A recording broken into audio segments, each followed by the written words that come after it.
उल्हास नदीतील प्रदूषण कमी करण्यासाठी जिल्हा परिषदेचे मुख्य कार्यकारी अधिकारी रोहन घुगे यांनी 1 एप्रिल 2025 रोजी महारल वरप कांबा येथे भेट देऊन उल्हास नदीतील जलपर्णीची पाहणी केली। यावेळी उल्हास नदीची व्यापकता पाहता तात्काळ कार्यवाही करण्यासाठी जलपर्णीबाबत ग्रामपंचायतीने प्रस्ताव पाठवावे, ते प्रस्ताव शासनास पाठवण्याबाबत मुख्य कार्यकारी अधिकारी रोहन घुगे यांनी मार्गदर्शन केले। तसेच वाढलेली जलपर्णी काढून त्यापासून शोभेच्या वस्तू बनवण्याचे जिल्हा परिषद प्रशासनाने निश्चित केले आहे।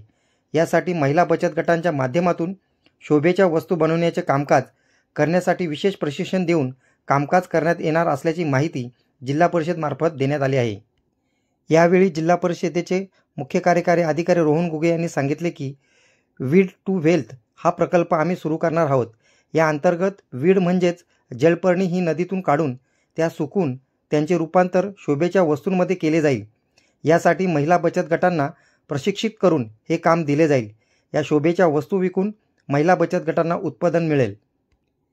यावेळी उपमुख्य कार्यकारी अधिकारी सामान्य प्रशासन अविनाश फडतडे, उपमुख्य कार्यकारी अधिकारी ग्रामपंचायत प्रशासन प्रमोद काळे, कल्याणचे तहसीलदार सचिन शेजाळ, कल्याण पंचायत समितीचे गट विकास अधिकारी संजय भोये, महारल ग्रामपंचायतीच्या सरपंच निलिमा म्हात्रे, ग्रामपंचायत अधिकारी अमोल मुरबाडे तसेच संबंधित अधिकारी व कर्मचारी आदी उपस्थित होते। न्यूज रिपोर्टर दीपक चंदे, मशाल न्यूज नेटवर्क।